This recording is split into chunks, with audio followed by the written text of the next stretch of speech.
जय हिंद साथियों। नमस्कार आप सभी को। स्वागत है आप सभी का आपके अपने चैनल IQ स्टडी सेंटर पर। आज की क्लास में हम देखेंगे जीके जीएस का प्रैक्टिस सेट नंबर 52, जो आपके Haryana city RRB NTPC group D SSC MTS के लिए आपकी क्लास जो है ज़बरदस्त और बेहतर रहेगी।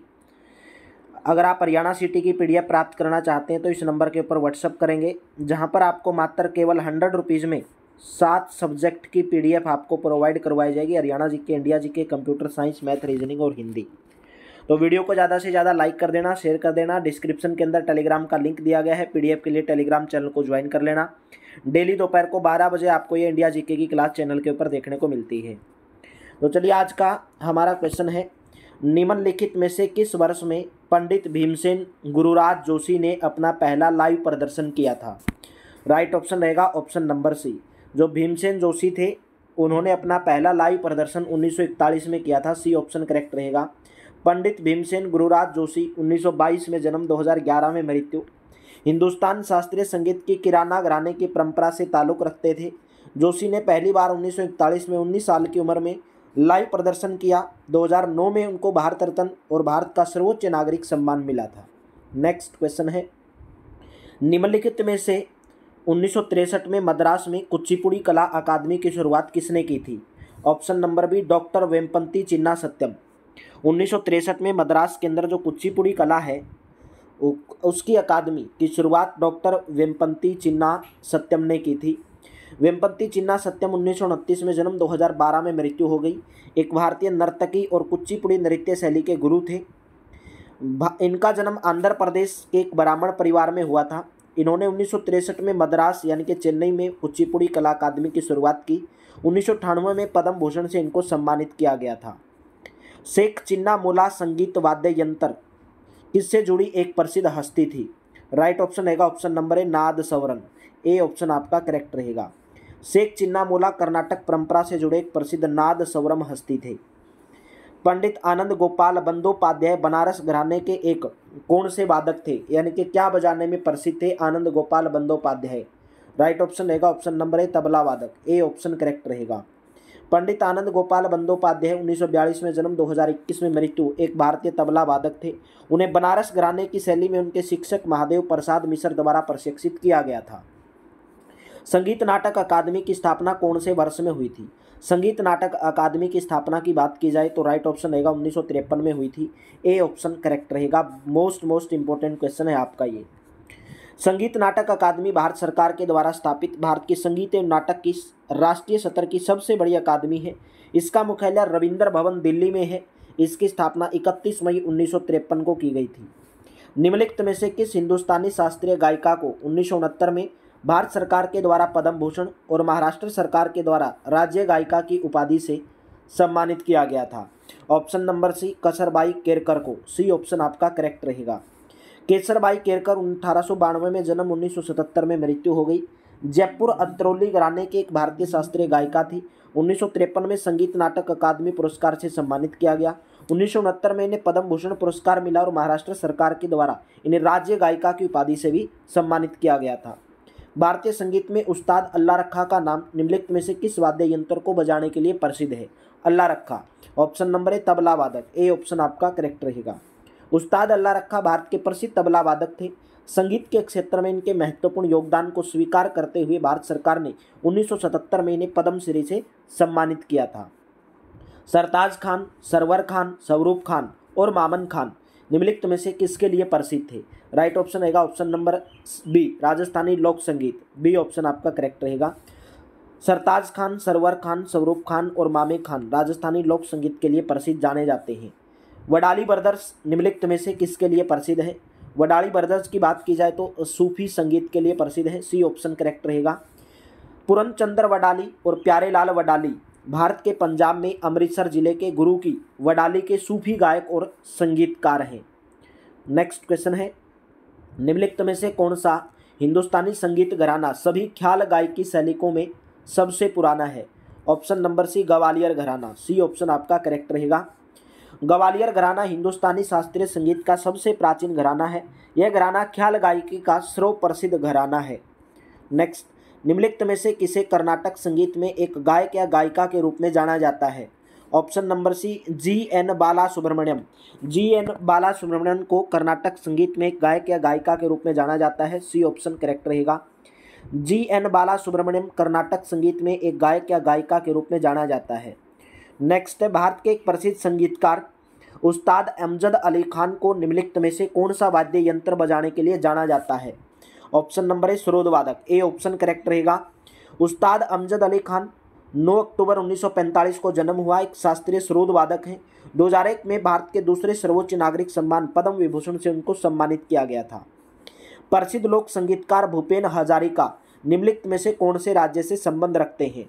ऑप्शन नंबर डी असम राज्य से संबंध रखते हैं। ठीक है, भूपेन हजारिका का जन्म की बात की जाए तो 8 सितंबर 1926 को सादिया असम प्रांत में हुआ था। ये भारत के गीतकार, संगीतकार तथा गायक थे। निम्नलिखित में से कौन एक सितार वादक है? सितार वादक की बात की जाए तो Shahid Parvez. Option number A correct रहेगा। उस्ताद शाहिद परवेज खान इमदाद खानी घराने के एक भारतीय शास्त्रीय सितार वादक हैं। इटावा घराने से संबंध रखते हैं। पंडित शिव कुमार शर्मा एक शास्त्रीय, पंडित शिव कुमार शर्मा का जो संबंध है कौन से शास्त्रीय वादक से संबंध रखते हैं? ऑप्शन नंबर सी तबला वादक थे। सी ऑप्शन आपका यहाँ पर करेक्ट ऑप्शन रहेगा। मोस्ट इंपॉर्टेंट क्वेश्चन आपके एग्जाम की दृष्टि से। पंडित शिव कुमार शर्मा 13 जनवरी 1938 को जन्म हुआ, 10 मई 2022 को मृत्यु हो गई। एक भारतीय शास्त्रीय संगीतकार और सितार वादक थे। इन्हें 1986 में संगीत नाटक अकादमी पुरस्कार, 1991 में पद्मश्री, 2001 में पद्म विभूषण से सम्मानित किया गया था।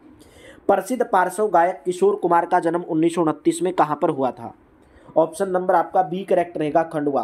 प्रसिद्ध पार्श्व गायक किशोर कुमार का जो जन्म है 1929 में खंडवा के अंदर हुआ था। बी ऑप्शन आपका करेक्ट रहेगा। किशोर कुमार का जन्म 1929 में खंडवा मध्य प्रदेश में हुआ था। ये भारतीय सिनेमा के मशहूर पार्श्व गायक थे। इनका मूल नाम आभास कुमार गांगुली था। उन्होंने सर्वश्रेष्ठ पार्श्व गायक के लिए 8 बार फिल्म फेयर पुरस्कार जीते और उस श्रेणी में सबसे ज़्यादा फिल्म फेयर पुरस्कार जीतने का रिकॉर्ड बनाया है। उस्ताद जाकिर हुसैन भारतीय तबला वादक किसके पुत्र हैं? उस्ताद जाकिर हुसैन एक तबला वादक हैं, तो पूछा गया किसके पुत्र हैं? उस्ताद अल्लाह रखा के पुत्र हैं। बी ए ऑप्शन करेक्ट रहेगा। उस्ताद जाकिर हुसैन एक भारतीय तबला वादक, संगीतकार, अभिनेता हैं। वे तबला वादक उस्ताद अल्लाह रखा के सबसे बड़े बेटे हैं। नेक्स्ट है, हाफिज अली खान बंगस घराने के एक भारतीय कौन से वादक में प्रसिद्ध है? ऑप्शन नंबर ए सरोद वादक। हाफिज अली खान बंगस घराने के एक भारतीय सरोद वादक थे। ऑप्शन नंबर आपका यहाँ पर ए करेक्ट रहेगा। हाफिज अली खान एक भारतीय सरोद वादक हैं जो सरोद वादकों के बंगस घराने की 5वीं पीढ़ी के वंशज से। बंगस घराने का मतलब है सकुलिया शैली से संबंध रखना। निम्नलिखित हिंदुस्तानी शास्त्रीय संगीतकारों में से किसने सर्वश्रेष्ठ शास्त्रीय संगीत का मिश्रण किया और अपनी स्वयं की संगीत की एक अनूठी शैली बनाई? उन्हें अक्सर 20वीं शताब्दी के तानसेन के रूप में जाना जाता था। ऑप्शन नंबर आपका सी करेक्ट रहेगा। उस्ताद Bade Ghulam Ali Khan. C option correct रहेगा। उस्ताद बड़े गुलाम अली खान को 20वीं शताब्दी का तानसेन कहा जाता है। ये पटियाला घराने से संबंधित थे। इनका जन्म अविभाजित भारत के कसूर यानी कि अब पाकिस्तान के अंदर है 2 अप्रैल 1902 को हुआ था। 1962 में संगीत नाटक अकादमी पुरस्कार और पद्म भूषण से इनको सम्मानित किया गया था। उस्ताद बड़े गुलाम अली खान, ठीक है, इनको तानसेन के रूप में जाना जाता है। मोस्ट इंपॉर्टेंट क्वेश्चन आपका यहाँ पर बन जाता है ये। उस्ताद हसू खान, उस्ताद हद्दू खान, उस्ताद नाथू खान कौन से घराने के संस्थापक थे? ऑप्शन नंबर ए ग्वालियर घराना। ए ऑप्शन आपका करेक्ट रहेगा।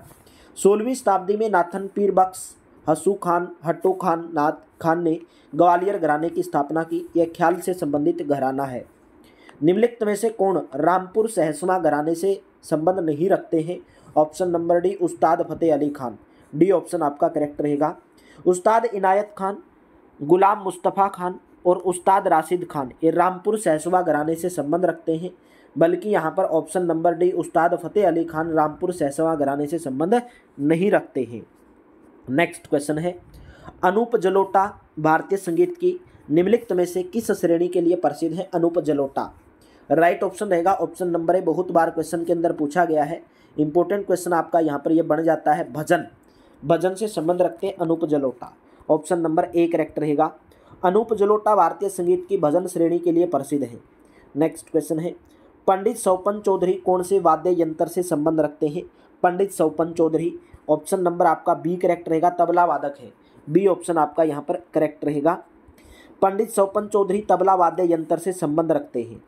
निम्नलिखित में से कौन संगीत के इंदौर घराने के संस्थापक हैं? संगीत के इंदौर घराने के जो संस्थापक हैं वो हैं उस्ताद आमिर खान। संगीत के इंदौर घराने के जो संस्थापक हैं कौन है? उस्ताद आमिर खान। ए ऑप्शन आपका करेक्ट रहेगा। इंदौर घराना भारतीय शास्त्रीय संगीत के मुखर घरानों में से एक है। इसकी स्थापना उस्ताद आमिर खान ने की थी। निम्नलिखित में से किस वाद्य यंत्र को मंगल वाद्य के नाम से भी जाना जाता है? मंगल वाद्य के नाम से जाना जाता है शहनाई वादक। और आप सब जानते हैं कि उस्ताद बिस्मिल्लाह खां शहनाई वादक थे। ऑप्शन नंबर आपका ए करेक्ट रहेगा।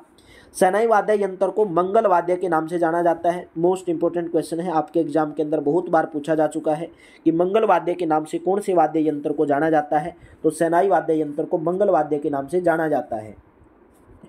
भाई वीडियो को लाइक कर दो, वीडियो को शेयर कर दो और साथ के साथ में डिस्क्रिप्शन के अंदर आपके टेलीग्राम का लिंक दिया गया है। पीडीएफ के लिए आप टेलीग्राम चैनल को ज्वाइन कर लो। वीडियो को शेयर किया करो, लाइक किया करो। निम्नलिखित में से कौन सी लोकगीत शैली पश्चिम बंगाल, असम और बांग्लादेश के कुछ हिस्सों के अंदर प्रचलित है? ऑप्शन नंबर ए।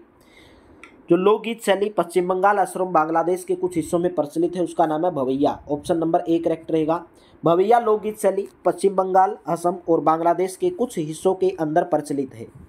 एक विशिष्ट ध्रुपद शैली कौन से घराने से संबंध रखती है? ऑप्शन नंबर बी विष्णुपुर घराने से।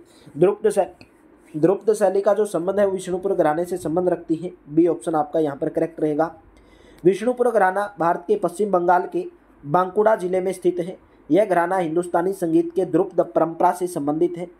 जदुनाथ भट्टाचार्य इसी घराने के प्रसिद्ध संगीतकार थे। कौन? यदुनाथ या जदुनाथ भट्टाचार्य विष्णुपुर घराने से संबंध रखते थे, पश्चिम बंगाल के बांकुड़ा जिले के अंदर स्थित है। निम्नलिखित में से कौन एक प्रसिद्ध कव्वाली गायक या गायिका थे या थी? तो मोस्ट इंपोर्टेंट यहाँ पर भाई आपका ये क्वेश्चन बन जाता है। तो राइट ऑप्शन रहेगा ऑप्शन नंबर डी भाई, नुसरत फतेह अली खान। डी ऑप्शन आपका करेक्ट रहेगा। नुसरत फतेह अली खान सूफी शैली के प्रसिद्ध कव्वाली गायक थे। इनका जन्म पाकिस्तान के पंजाब प्रांत यानी कि फैसलाबाद में हुआ था तथा इनके निमन गायन जैसे मेरे रस के कमर, दमादम मस्त कलंदर, तुम्हें दिल लगी भूल जानी पड़ेगी, हिजाब को बेनकाब होना था काफ़ी लोकप्रिय हुए हैं। भाई मोस्ट इंपोर्टेंट क्वेश्चन बन जाता है, बार बार बोलता हूँ। नुसरत फतेह अली खान के द्वारा वो एक कव्वाली गायक थे, पंजाब प्रांत फैसलाबाद में जन्म हुआ था और इनके जो प्रमुख गायन थे मेरे रस के कमर, दमादम मस्त कलंदर, तुम्हें दिल लगी भूल जानी पड़ेगी, हिजाब को बेनकाब होना था और काफ़ी लोकप्रिय इनके जो है ये गायन हुए हैं। निम्नलिखित में से कौन हिंदुस्तानी शास्त्रीय संगीत शैली में एक प्रसिद्ध तबला वादक नहीं है? तबला वादक जाकिर हुसैन, लतीफ़ अहमद, स्वपन चौधरी। अमजद अली जो है तबला वादक नहीं है, बाकी तीनों के तीनों जो हैं संबंध रखते हैं तबला वादक से। तो डी ऑप्शन करेक्ट रहेगा। जाकिर हुसैन, लतीफ़ अहमद तथा स्वपन चौधरी तबला वादक हैं, जबकि जो अमजद अली खान है एक प्रसिद्ध सुरोद वादक हैं। अमजद अली खान का संबंध किससे है? सुरोद वादक से है। खुआंग किस राज्य का पारंपरिक संगीत वाद्य यंत्र है? खुआंग की बात की जाए तो खुआंग है मिजोरम का। ऑप्शन नंबर आपका यहाँ पर डी ऑप्शन करेक्ट रहेगा भाई। हर क्वेश्चन आपके एग्जाम के अंदर पूछे गए मेरे दोस्तों, ऐसा कोई भी क्वेश्चन नहीं जो आपके एग्जाम के अंदर नहीं पूछा गया हो। खुआंग मिजोरम राज्य का पारंपरिक संगीत वाद्य यंत्र है जो ढोलक की ही तरह होता है। झारखंड के वाद्य यंत्र मांदर, ढोल, खंजरी हैं। असम के वाद्य यंत्र पेपा यानी कि भैंस की सींग से बना होता है। ढोल पश्चिम बंगाल का वाद्य यंत्र कौन से हैं? एसराज और इसराज। यहाँ पर पश्चिम बंगाल के वाद्य यंत्र हैं एसराज और इसराज। असम के वाद्य यंत्र पेपा और ढोल। पेपा जो भैंस की सींग से बना होता है। झारखंड के वाद्य यंत्र मांदर, ढोल और खंजरी। खुआंग कहाँ का है? मिजोरम का है। ठीक है, तो क्लास कैसी लगी कमेंट बॉक्स में ज़रूर बताएंगे। अच्छी लगी तो वीडियो को लाइक कर देना, शेयर कर देना और चैनल पर पहली बार है तो चैनल को सब्सक्राइब कर लेना, बेल आइकन पर क्लिक कर लेना। हरियाणा सिटी की पीडीएफ प्राप्त करने के लिए इस नंबर के ऊपर व्हाट्सअप कर लेना, जहां पर आपको मात्र 100 रुपीज़ में हरियाणा सिटी की पूरी कंप्लीट पीडीएफ 7 सब्जेक्ट की आपको प्रोवाइड करवाई जाएगी। वीडियो को शेयर कर दिया करो, लाइक कर दिया करो और अपनी तैयारी को जारी रखो। कभी भी आपका एग्ज़ाम जो है लगभग मेरे हिसाब से आपका जो एग्ज़ाम में अगस्त में होने के पूरे चांस हैं, यानी कि जून जुलाई 2 मंथ मान के चलो आपके पास है। 2 मंथ में ऐसी तैयारी बैठा दो कि कोई भी एग्ज़ाम आ जाए, हरियाणा सिटी को छोड़ कुछ भी आ जाए। ठीक है, तो ऐसी तैयारी कर दो। अगर आप हरियाणा सिटी के ऊपर ज़्यादा फोकस कर रहे हैं तो हरियाणा सिटी की ज़्यादा से ज़्यादा तैयारी करो और मैं बता देता हूँ आपको हरियाणा सिटी तैयारी करने के लिए क्या करना है। हरियाणा सिटी की तैयारी करने के लिए जितने भी प्रीवियस ईयर क्वेश्चन पेपर हैं, सब सब्जेक्ट के, हरियाणा जी के, इंडिया जी के, computer science, math, reasoning, Hindi, जितने भी हैं प्रीवियस ईयर क्वेश्चन करो और एसएससी एमटीएस के 5 साल के प्रीवियस ईयर क्वेश्चन पेपर कर लो, आपका जो है बेड़ा पार हो जाएगा, हरियाणा सिटी आपका पास हो जाएगा। तो चलिए मेरे दोस्तों, थैंक यू। आज की क्लास में इतना ही। क्लास बेहतर लगी हो तो लाइक करके जरूर जाना, शेयर करके जरूर जाना। Thank you, have a nice day. मिलते हैं नेक्स्ट प्रैक्टिस सेट में।